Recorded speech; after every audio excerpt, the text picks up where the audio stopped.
That's right. It's time for yet another fabulous Sunday night news and nonsense. Oh, I'm sorry. Hey, how you doing, Toss? Was that a digital sound effect, or was that something coming out of your rear end? I haven't. No, I didn't put. I don't have. Just forget about it already. I know, epic fail on my part there. Deckard, what's up? Not too much. How are you? Pretty good. We had a great tournament last night. Had a lot of people turn out for it, and we've got. Looks like we're gonna have 2 matches next Saturday night. For our semifinals, and I don't know if we've decided on. I think we're probably going to still have the third week where the final match and that sort of thing. I don't know if you saw the edited video, but I mean, we filmed almost 2 hours of video footage, and I kind of crapped it down to 20 minutes. What is the matter? I don't know. I can't talk. A lot of strange things in the news, though. Microsoft will allow pirates free upgrades to Windows 10. Imagine this. That's right. Windows 10 is slated for a summer 2015 release. Microsoft has announced, better yet, the company is comfortable with letting those with pirated versions of Windows accept the free upgrade to the latest OS. Quote, "We are excited to launch Windows 10 this summer. Anyone with a qualified device can upgrade to Windows 10, including those with pirated copies of Windows," a Microsoft spokesperson told Eurogamer. "We believe customers over time will realize the value of proper licensing Windows and will make it easy for them to move to legitimate copies." Something in the back of my head is telling me lockdown, vendor lock-in, this is just another tool, and the thing is, you can use Windows 7, anything from Windows 7 on up. So this may be a means to the end of actually outmoding all the older OSs. What do you think, Toss? I'm sure Spatria has had many sleepless nights wondering about the final verdict for this. Rest assured, I'm sure Microsoft will do whatever is necessary to sell their operating system. You mean to maintain tactical superiority in the desktop space, right? If you say so.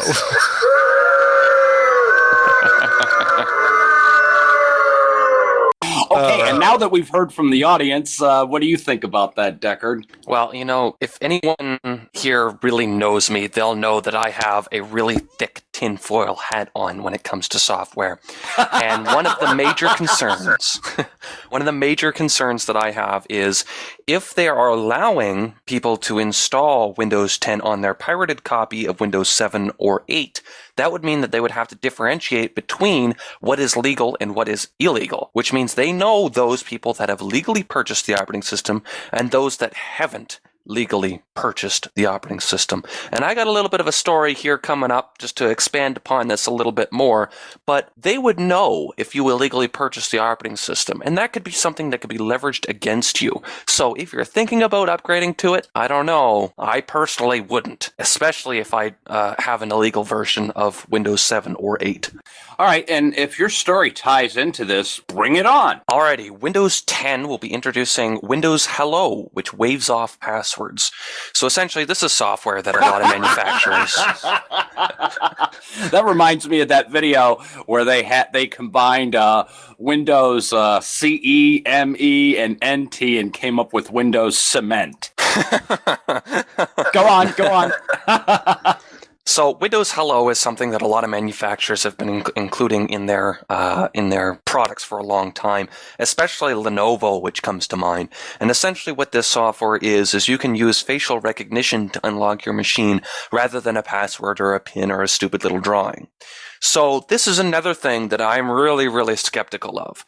If a machine is interpreting my face and the machine's owners know that I'm using an illegal copy, don't we all think that that's maybe just a little bit too much information to be feeding to a machine, especially when people like the CIA are running loose on the internet nowadays?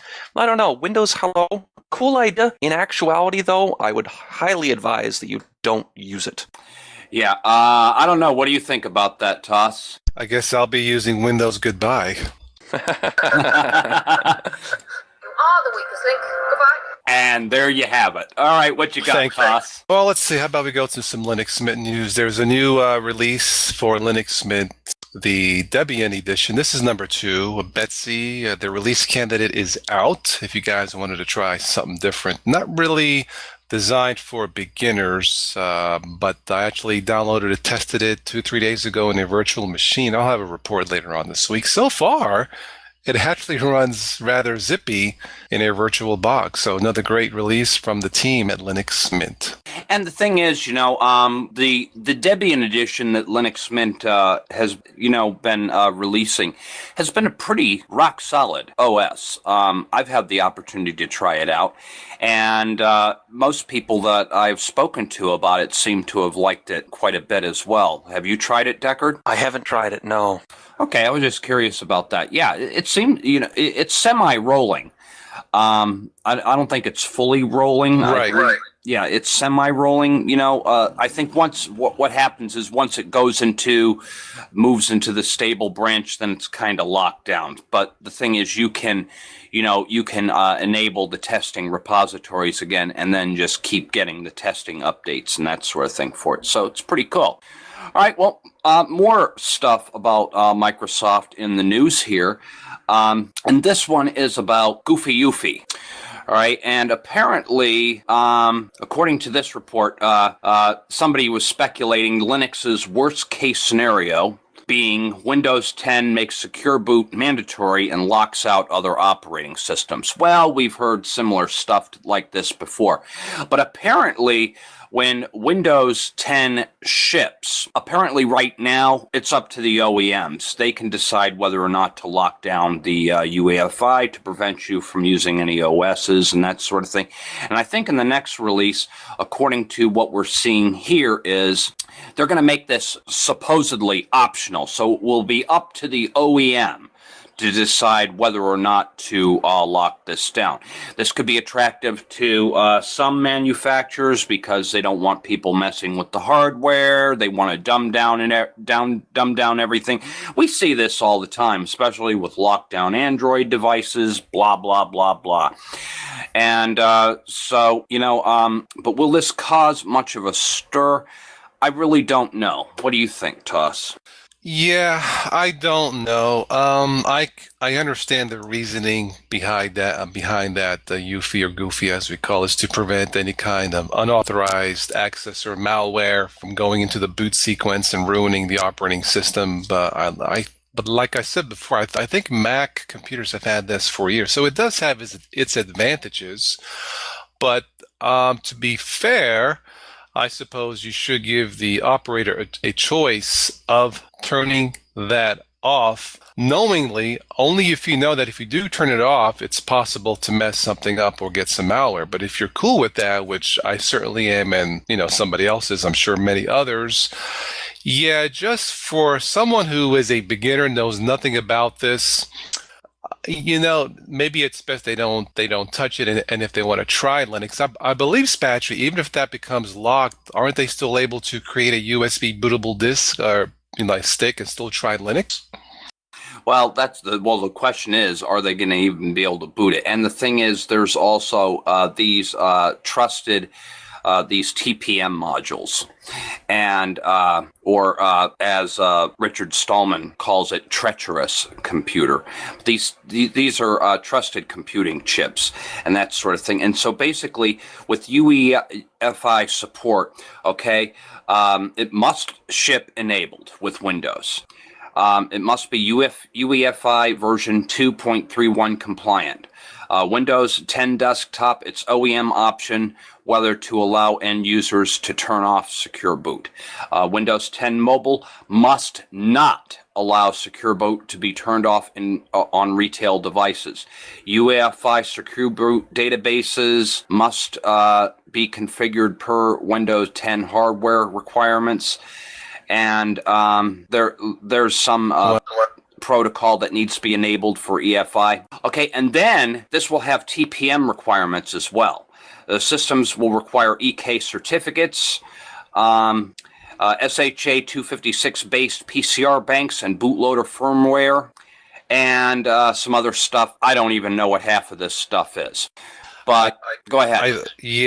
I believe I did catch something today. I believe Windows 10 machines will start being available around towards the end of August. So I will reserve judgment until then. But let me say this: I have no problem of me buying a Windows 10 machine, and the lockdown feature or the UEFI is standard. I don't have a problem with that it's on, but I would like the option to, shut it off and dual boot if that is my choice, knowing all the risks. I would have no problem with that feature.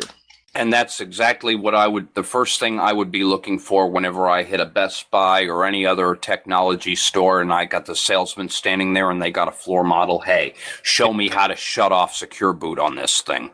What do you think, Deckard? Well, if it's up to the manufacturers, that means that they're basically going to see who pays the most money.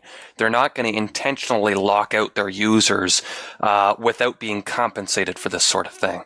So if this were to be pushed down the line and make it so that only Windows operating systems can run on the systems, then Microsoft would most likely either have to give them a break at licensing Windows for that machine, or they would have to pay them off in some way. Microsoft's been known to do some pretty shady stuff, but I don't think that the manufacturers are willing to have their call centers be filled with people like us demanding that we get, the ability to choose what system we'd like to run. Now, currently, UEFI is a humongous pain as is. We all understand why UEFI needs to be on there, but why it needs to be so aggressive is beyond me.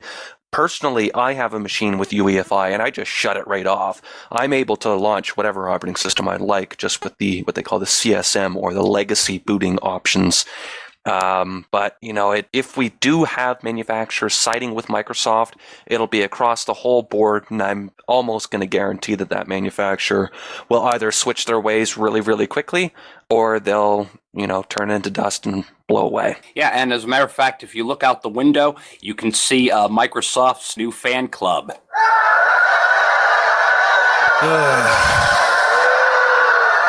Are you happy now? What you got, Deckard? Alrighty, extreme exam cheats. This is a little bit of nonsense for you. So there was a video recorded in India. So there's this 4-story building. It almost looks like apartment buildings because they're all sectioned off. It's like a checkerboard almost. And you can see these ropes dangling down from the roof of this building, which is a secondary school. And all of these families are scaling the side of this building with papers in their hands with all of the cheats for the exams to pass them in the window to their young ones so that they can pass the exam. Okay. If you see what I could see, you would be laughing your arse off, because this is just the most ridiculous thing I've ever seen in my life. Well, assuming that the kids are even going to be able to see these cheats and that sort of thing, they're dangling. And the school is actually now would really make this nonsense as if the school is actually allowing the parents to do this. Yeah, so far everyone's being allowed to do it, but they're going 4, 5, 6 stories up a building with just this flimsy little rope trying to pass these notes in the window. Apparently the police are trying to get onto it, but there's such a huge crowd that they just can't control it. So, if you want to give your kids an edge in school, bring a lot of rope with you. What you got, Toss? Well, why don't we go into my news and nonsense? Let's see. Is this news or nonsense? Well, you tell me on the first story. This could be either or. I think it's kind of cool, but apparently there's a company called Aero Car, A-E-R-O, car, it's one word. In 2 years, they will mass produce the first flying car called the Aero Car. It will be a 2-seater car. It drives like a car, like the wings fold, kind of like a jet fighter plane. They fold out. It'll be 2-passenger. I believe the range will be about 500 miles, which means from Ohio to Florida, I can drive halfway, but then I have to, land and fill it up and, put in a couple PPAs, and, and this and that in my Linux, computer. But it'll run probably $200,000, which is what's a upped car runs anyway, but it's kind of cool, but it makes me wondering how many people are going to get a combination driver's and pilot license. Yeah.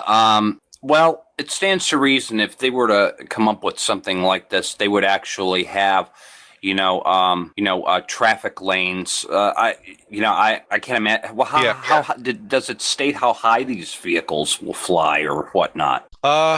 What did I see? Range 500 miles, two-seater, top speed of 100 some mile. I don't think they can go too high. The one thing that was cool that this can land and take off on a flat surface or on a grass or on like a grass, which is kind of cool. I mean, they're for relatively short stints of like a flying or driving, depending on your point of view. But it looks cool. Just do a quick search, Aero car. So you're talking vertical takeoff and everything, huh? There is a different company making a vertical takeoff vehicle, which looks kind of like a drone. This one, I believe you do need a long stretch or a semi-long stretch of semi-flat land or flat land takeoff like a plane. The other car, which is being made by somebody else, I forget that company, that will be able to take off vertically like a drone and then fly. So... yeah, I'd hate to have to pay for the insurance and the gas on that. Oh, my. I'm not ready for nonsense yet. Steam's got some news here. They're having a 10th anniversary publisher sale up to 80% off the entire catalog. And they've got a huge selection of games. So, kids, if you want to get your game on, now is the time to do it. They have tons and tons and tons of titles. Lots of Windows and they have some Windows, Linux, and Mac games. So if you want to get your game on, this is the time of the year to do it. Steam has yet another sale, obviously to promote. To have a bunch of titles available, for when SteamOS is coming out later this year. So, yeah, good news indeed. And I'll pass the mic over to Deckard. Yeah, so there's a lot of Linux games coming out recently. Some of the games, my apologies, my brain is somewhere else right now. Somebody interrupted. Oh, okay. Earth to Deckard. Sorry about that. That's all right. What you got? I got another nonsense here. A British fisherman has accidentally caught a Russian submarine. It's believed to be a nuclear... Yeah, so he accidentally caught a Russian nuclear submarine, which the British had absolutely no knowledge of. There's a whole whack of controversy going over this sort of thing. I can only imagine bad things will be coming from this. Talk about fishing with dynamite. Jeez. Yeah, and not only that, but the submarine surfaced and out pops Sean Connery. I present the Red October. Yes. What you got, Toss? Well, I think I could top that news nonsense article. I'll tell you what, I have 4 quick nonsense titles. You tell me if it's funny or not. Are we ready? I thought it was stable or horse stable. Oh, I'm sorry, stable or horse stable. Yes, come on. We got to have a little consistency across the board here. Fine. Total OS or total BS there. You're happy? Okay, and maybe I ought to cue a special sound effect for stable or horse stable. And I think what we'll do is we'll do this sound for horse stable and this sound for stable. Cool. All right, here we go. Ready? These are all real. All right, number 1. Suspect drives stolen car to Washington State Patrol office. Nah. Okay. Number 2, I got a total of 4. Number 2, Lebanese customs agents seize radioactive maxi pads. I believe that. I'm not even going to go to that story. Go ahead. Oh, this one is okay. Here we go. I kind of like this one. Fire extinguisher factory burns down in Chicago. Next. Oh, come on. Fire extinguisher factory burns down. Come on, that was good. That's what I read. All right, what's next? Okay, this is actually kind of cool. But a 100-year-old woman gives advice. She says, according to her, and this is hard to believe, but I guess it's true, 3 Dr. Peppers a day keeps real doctors away. I love Dr. Pepper, so I'll have to agree with that one. Yeah. Anything else to add to the list there, Toss? No. Okay. NSA, NSA. Wait, I got 10 more. I have 10 more. Hey, and this one is pretty interesting this week. Cisco takes Let me try that again. Cisco takes steps to avoid NSA tampering. One of the world's leading manufacturers of networking equipment is taking steps to prevent the National Security Agency from tampering with its devices. Cisco has shipped equipment to address that they are not related to its customers in order to prevent intercepts by the agency. The company's chief security and trust officer John Stewart told a conference in Melbourne this week. The practice underscores companies' fears that the NSA will manipulate their products to enable surveillance. Well, all I gotta say to Cisco is good luck with that. What sizzling story. I've got a question. Why do they have to fix something to make it tamper-proof? Why wasn't it tamper-proof to begin with? Beats me. So why are they worrying about this now? You know what I mean? I don't know. Why don't you put on your rant shades and complain about it for a little bit, Deckard? Well, really, though, there's all these stories coming about the NSA being tampering with this and tampering with that. Well, if you'd actually make a half-decent product that was tamper-proof, they wouldn't be able to tamper with it, and it wouldn't be such a big thing. But all of a sudden, now that somebody's started to do these things, they figure, oh, well, we might as well fix it now, even though they knew about it, months and sometimes years before. Well, actually, this hasn't been a major concern until Edward Snowden blew the whistle. NSA, none of this stuff was even in the news. You hardly ever heard anything from the NSA, but as soon as Edward Snowden blew the whistle and announced what our government, our trusted elected officials are doing behind our backs, all of a sudden now everybody loves the NSA. I've often wondered how are our paid elected officials, what kind of work they do in Congress. And I do have one last story. This is true, but this is apparently there is an Iowa legislator. He is gaining internet fame after being photographed on the House floor reading a book called Sex After 60. But that's their job. Oh, silly me. Sorry, I couldn't resist. Well, now you know what they do in Iowa. Yeah. More nonsense. Exactly. That's all I have. Okay, well, okay. This one's probably not as good. I have some nonsense here. Strange but true. Architectural firm puts sun in the shade. Architects claim to have devised a no-shadow skyscraper that may solve the problem of tall buildings blotting out the sun. A London-based firm has produced designs for a pair of precisely aligned towers with curved and angled facades that reflect light down onto the street below. In theory, one tower would reflect sunlight onto the shadow of the other. Skyscrapers often face problems securing planning permission because of their impact on the surrounding cityscape. Now, the thing is, though, if you're living in a big city, you would come to, I think this is kind of nonsensy, but, if you're living in a big city, let's face it, people don't go to the big city for the view.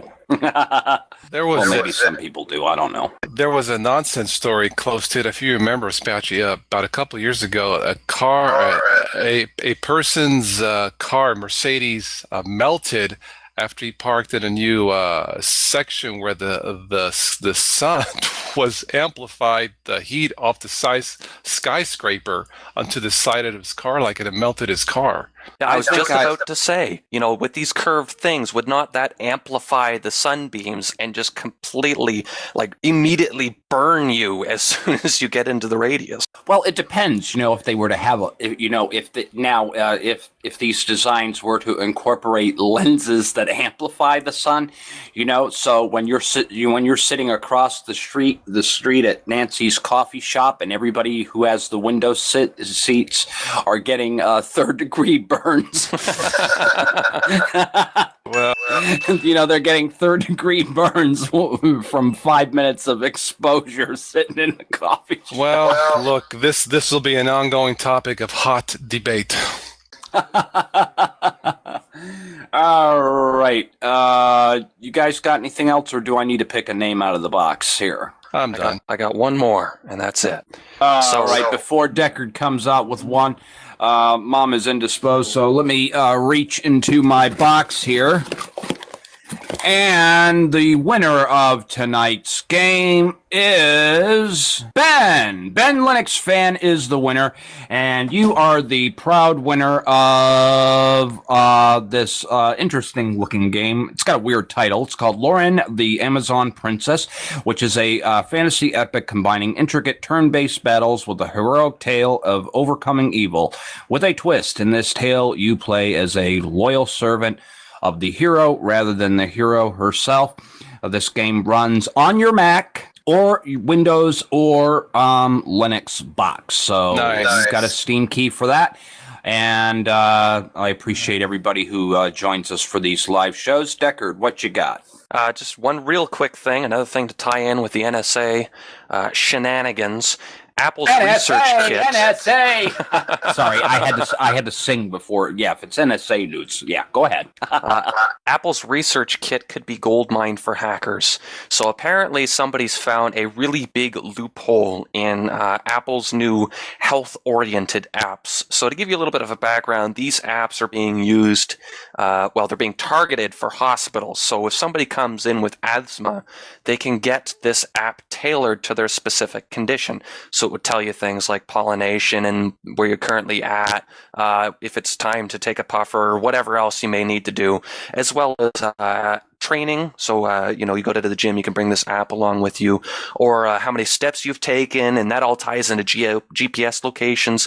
So somebody's hacked into a way to find out all this information, including relative location to where your phone is. So if you put your phone down with one of these health watches and you walk around for a bit, they can roughly pinpoint where you have walked to in relation to the phone and then tie that into GPS. So it's actually GPS location directly to where you're standing. The next thing you know, we're going to be having a chip in our hand that's tethered to the phone or something like that, to where, I don't know, but you never know. They may come up with technology like that so that, you can home in on your device or something. Who knows? Brain implants, man. They're going to put it in my brain. But the problem is, when they put something in, they have to take something out. Hey. I'll just say that I want no device on my personal device, if you know what I mean.